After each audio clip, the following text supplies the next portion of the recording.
Hello everyone, Namaste, Ram Ram and Jai Hind. Welcome back to NIA. निया मतलब news and editorial analysis. इस channel पर हम लोग न्यूज़ और एडिटोरियल को एनालाइज करेंगे इस तरीके से कि हमारा news awareness, current affairs awareness तो इम्प्रूव हो ही, लेकिन उसके साथ साथ हमारा वोकैबुलरी और रीडिंग कॉम्प्रिहेंशन भी इम्प्रूव होता जाए। स्टूडेंट्स, आज के सेशन के एंड में आप लोगों के लिए एक वोकैबुलरी का एक्सरसाइज है और एक क्वेश्चन है जो आप एडिटोरियल एनालिसिस देखने के बाद अटेम्प्ट करने की कोशिश करेंगे। राइट, आइए चलिए शुरू करते हैं आज का सेशन। आज का सेशन है students snap judgement on India's project cheetah. Snap judgement मतलब ऐसे स्नैप चुटकी, ऐसे चुटकी बजाते हुए जो जजमेंट हम दे देते हैं, है ना। तो क्या हम कोई स्नैप जजमेंट कर रहे हैं किस बात को लेके?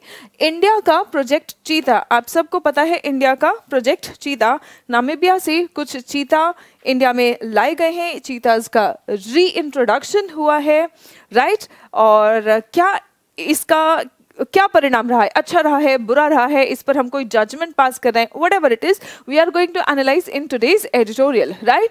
सो वोकैबुलरी देख लेते हैं इस आर्टिकल में आने वाली। एम्बिशियस, एम्बिशियस का मतलब क्या होता है? महत्वाकांक्षी, मतलब जिनका बहुत स्ट्रॉन्ग डिजायर होता है सक्सेसफुल होने का, है ना। एक तो होते हैं ढीले से लोग कि हाँ ठीक है जो चल रहा है चलने दो, लेकिन एक होते हैं नहीं, मुझे ये काम करना है, मुझे ऐसा करना ही करना है, मुझे यहाँ तक जीवन में अपने पहुँचना ही है। तो ऐसे लोगों को हम एम्बिशियस कहते हैं। सॉरी, इम्प्लिसिट का मतलब क्या है? एक्सप्लिसिट मतलब कोई चीज जो खुलेआम हो, सबको पता हो, ओपन हो, लेकिन इम्प्लिसिट मतलब हिडन सा हो और इनडायरेक्टली बोला गया हो, है ना। So implicit is not expressed in a direct way लेकिन अंडरस्टूड बाय द पीपल। ठीक है, लोगों को समझ में आ जा रहा है लेकिन खुल के बोला नहीं जा रहा है, तो हम उस बात को इम्प्लिसिट कहेंगे। ब्रीडिंग का मतलब क्या होता है? The process of producing plants and animals by controlled method. Controlled method of reproduction से प्लांट्स और एनिमल्स को जब हम प्रोड्यूस करने की कोशिश करते हैं, that's called breeding. Precipitous, precipitous का मतलब क्या होता है? प्रेसिपिटस के दो मीनिंग होंगे। अगर आप ढलान की बात कर रहे हैं तो कोई चीज़ जिसमें बहुत कम ढलान है उसको हम वेरी स्टीप, उसको हम कहते हैं प्रेसिपिटस, ठीक है। और अगर कोई चीज़ बहुत तेज घटित हो रही है, कोई एक्शन की बात हम कर रहे हैं, कोई चीज बहुत तेज घटित हो रही है, तो भी हम उसको प्रेसिपिटस कहेंगे, राइट। देन वे इन का मतलब क्या होता है? ये एक फ्रेजल वर्ब है। इसका मतलब होता है कि आप एक फोर्सफुल कंट्रीब्यूशन कर रहे हैं टू अ कंपटीशन और आर्ग्यूमेंट, ठीक है। Make a forceful contribution. Weigh in मतलब, वे का मतलब क्या है? वजन करना। वे इन मतलब अपना वजन लेके, अपना भार लेके आप किसी आर्ग्यूमेंट में अपना भार दे रहे हैं, मतलब आप एक अच्छा खासा कंट्रीब्यूशन कर रहे हैं उस आर्ग्यूमेंट में या उस कंपटीशन में। प्रोट्रैक्टेड का मतलब क्या होता है? प्रोट्रैक्टेड मतलब कोई चीज जो लंबे समय तक चले, है ना। जितना हमने सोचा था उससे ज्यादा समय तक अगर कोई काम हो रहा है तो हम उसको कहेंगे प्रोट्रैक्टेड। एंडवर का मतलब होता है कोशिश, प्रयास। और कॉन्स्टरनेशन का मतलब होता है चिंता। कॉन्स्टर्नेशन मतलब अ फीलिंग ऑफ शॉक और वरी या चिंता, राइट स्टूडेंट्स। चलिए अब हम देखते हैं आज का editorial. Snap judgement on India's project cheetah. Every birth और death shouldn't be seen as a success और फेलियर ऑफ प्रोजेक्ट चीता। तो पहले ही कहा जा रहा है कि भाई जज मत करो, है ना। प्रोजेक्ट चीता इंडिया ने चलाया है, लेकिन अब इस प्रोजेक्ट चीता के अंतर्गत क्या हुआ है कि हम दूसरे देशों से चीता को लेके आके इंडिया में इंट्रोड्यूस कर रहे हैं, भारत में इंट्रोड्यूस कर रहे हैं। लेकिन वो जब यहाँ पे आते हैं तो हर चीता के डेथ, या मान लो कि कोई एक नया चीता पैदा हो रहा है, तो डेथ या बर्थ से जजमेंट मत लो कि हाँ ठीक है पॉपुलेशन बढ़ रहा है, या अगर डेथ हो रहा है कि ओहो नहीं पॉपुलेशन घट रहा है, सारा मेहनत बेकार हो गया। नहीं, ऐसा जजमेंट नहीं करना है। एवरी बर्थ और death shouldn't be seen as success और फेलियर ऑफ प्रोजेक्ट चीता, ठीक है। तो अगर हमें एवरी बर्थ और डेथ से सक्सेस या फेलियर नहीं देखना है तो क्या देखना है? आइए चलिए इसको देखते हैं। It is almost 3 months since South Africa sent a batch of 12 cheetahs to India. South Africa से 3 महीने पहले 12 चीता इंडिया में आए थे and 2 have already died, 2 already मर चुके हैं। Taken along with the death of one of the 8 cheetahs from Namibia, it had a pre-existing renal infection, मतलब जब वो आया था तभी ही उसको एक रीनल, एक किडनी का इन्फेक्शन पहले ही था, है ना।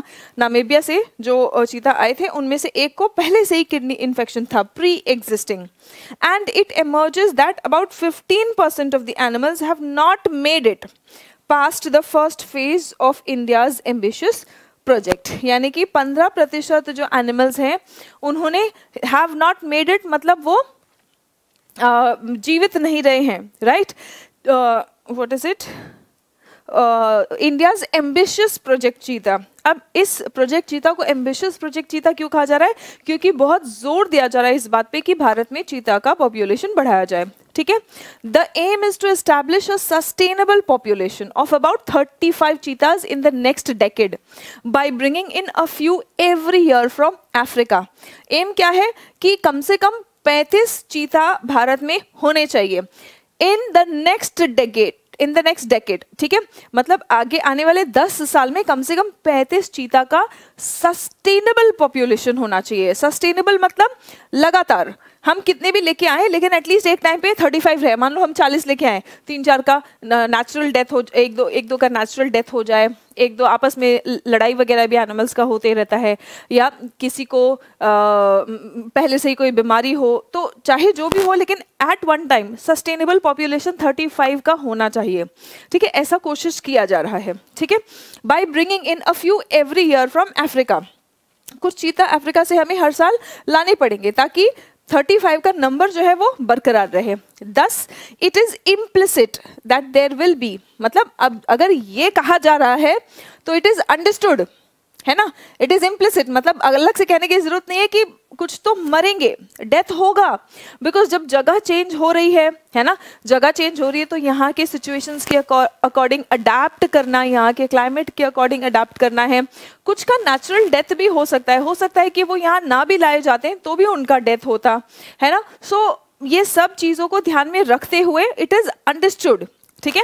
Thus, it is implicit that there will be many deaths among the animals if one factors in. Factor in का मतलब क्या होता है, कंसिडर करना। क्या कंसिडर करेंगे, if one considers, दोनों बात कंसिडर करना है। The natural lifespan of the cat, आपको पता है कि टाइगर, कैट, चीताज, इन सबको कौन से कैटेगरी में, इनको कैट्स कहा जाता है ना।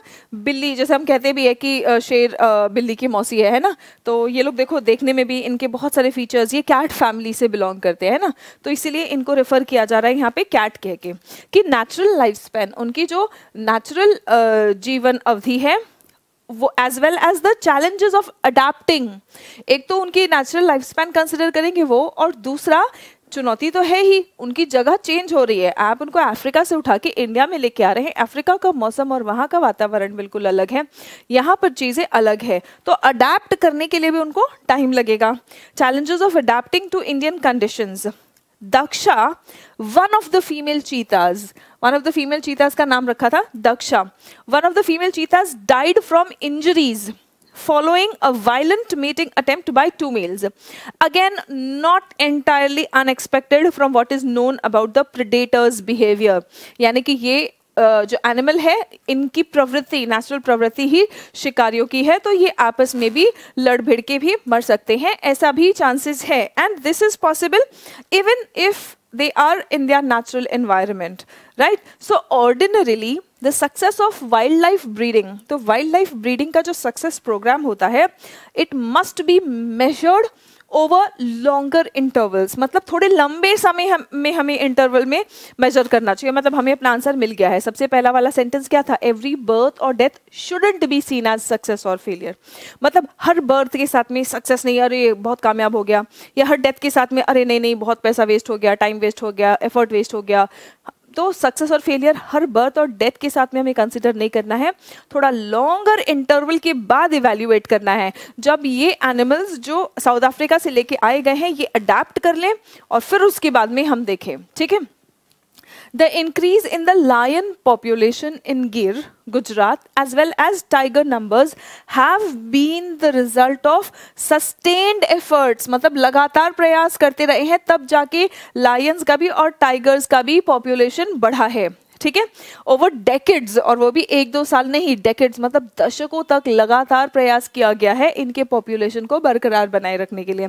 That have also seen the wild cat count dip to precipitous levels. और इसी के साथ में हुआ क्या है, वाइल्ड कैट, इसको वाइल्ड कैट कहा जा रहा है, इसका काउंट डिप हुआ है.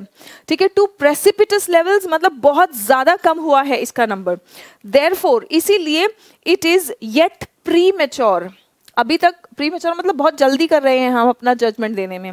Therefore it is yet premature to weigh in on the success of the cheetah translocation programme. Translocation का मतलब क्या है, आप एक जगह से दूसरी जगह पे इनको लेके आ रहे हैं और ये ट्रांसलोकेशन प्रोग्राम पे अपना जजमेंट अभी देना जल्दबाजी होगी. ठीक है, however the arrival of the cheetahs in India was far from an ordinary event.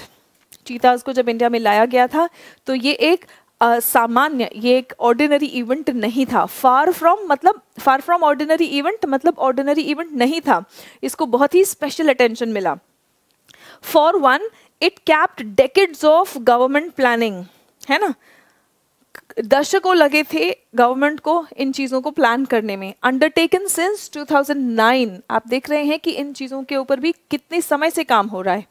Hearings in the supreme court, 2009 से प्रयास चल रहे हैं, सुप्रीम कोर्ट में भी केसेस फाइल किए गए. Protracted negotiations with 2 countries. Protracted मतलब जो चीज़ ज़रूरत से ज़्यादा लंबा या उम्मीद से ज़्यादा लंबा खिंच जाए उसको हम प्रोट्रैक्टेड कहेंगे. नेगोशिएशन मतलब बातचीत, 2 देशों से बहुत लंबी खिंची हुई बातचीत. The complex logistics of choosing and ferrying the animals. Logistics मतलब जो सारी व्यवस्था है कि किस एनिमल को लेके आना है और कैसे लेके आना है. ठीक है, the prime ministers personal involvement. आपने देखा होगा जब ये चीताज इंडिया में आए थे तो मोदी जी का पर्सनल इन्वॉल्वमेंट था उनको वेलकम करने में, उनको इंडिया लाने में. Personal involvement in the enterprise as well as the significant publicity effort by the government. Government ने भी इसको बहुत ज़्यादा लोगों में अवेयरनेस फैलाने की कोशिश की. तो आप देख रहे हैं कि इस प्रोग्राम में भी कितना ज़्यादा एफर्ट है. तो ये एक सामान्य इवेंट नहीं था. It was far from ordinary. Far from ordinary मतलब ऑर्डिनरी नहीं था, it was more than ordinary. Right, by the publicity by the government departments to promote the endeavor as India's exemplary commitment. exemplary का मतलब क्या होता है, उदाहरणीय. ठीक है, तो ये इंडिया का exemplary commitment है किस चीज के लिए, टू वाइल्ड लाइफ कंजर्वेशन, यानी कि हम वाइल्ड लाइफ को कंजर्व करने की कोशिश कर रहे हैं. और ये सरकार का एक एग्जेम्पलरी यानी उदाहरण सेट करने वाला, उदाहरणीय ये उनका प्रयास है. ठीक है, इट इज दस only natural that 3 deaths in 3 months raised consternation. अब ये भी कहा जा रहा है कि हाँ ठीक है, ये बहुत नेचुरल है ये कि 3 महीने में अगर 3 चीता मर जा रहे हैं तो इससे लोगों के मन में चिंता तो उठेगी. एक बार फिर से देखेंगे सेंटेंस. इट इज दस ओनली नेचुरल मतलब ये बहुत नेचुरल है. That 3 deaths in 3 months raise consternation. raise consternation मतलब चिंता पैदा करना. On whether the conservation approach adopted by experts. किस बात पे चिंता हो रही है कि ये जो कंजर्वेशन एफर्ट, जो संरक्षण के प्रयास किए जा रहे हैं एक्सपर्ट्स द्वारा, is based on sound principles. बस ये थोड़ी चिंता हो रही है कि क्या हम जो कर रहे हैं या जिस तरीके से ये सब एग्जीक्यूट कर रहे हैं एक्सपर्ट्स द्वारा कहे जाने के बाद, क्या ये साउंड प्रिंसिपल्स मतलब सही है. There is criticism that Kuno National Park, आप मुझे कमेंट करके बताएंगे कि ये नेशनल पार्क किस स्टेट में है. There is criticism that Kuno National Park is inadequate to host 20 cheetahs. ये भी क्रिटिसिज्म किया जा रहा है कि कूनो नेशनल पार्क जो है ये inadequate है मतलब पर्याप्त नहीं है 20 चीता के पॉपुलेशन को हैंडल करने के लिए. And that some ought to be in other sanctuaries. कह रहे हैं कि सारे 20 चीता को कूनो में नहीं, कुछ को दूसरे सैंक्चुरीज में भी रखने की जरूरत है. The existing batch of animals lived far too long in captivity in preparation for the translocation. ये जो अभी फिलहाल वहाँ पे एनिमल्स रह रहे हैं ना, ये बहुत लंबे समय तक कैप्टिविटी में मतलब बंद करके इनको रखा गया था. क्यों?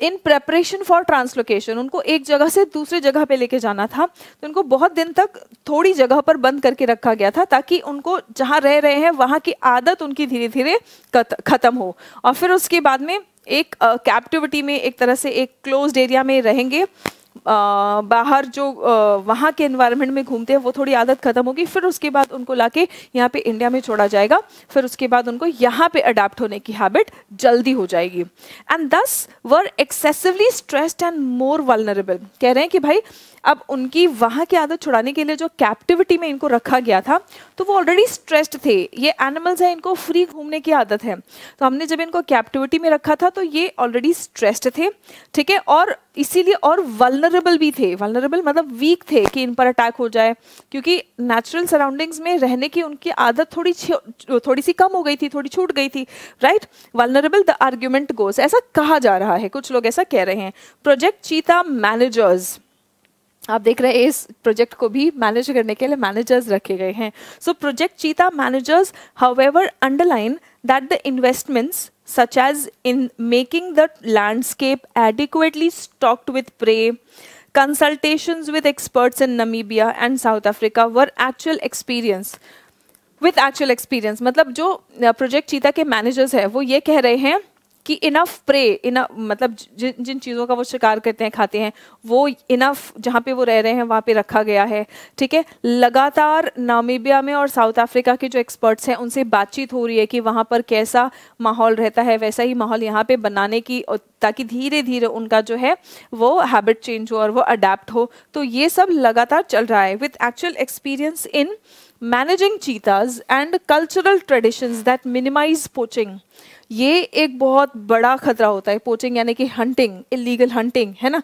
इनका पॉपुलेशन भी खत्म या कम कैसे हुआ है? हंटिंग की वजह से, इलीगल पोचिंग की वजह से, है ना। So cultural traditions and that minimize poaching and incentivize local communities to be protective of wild cats.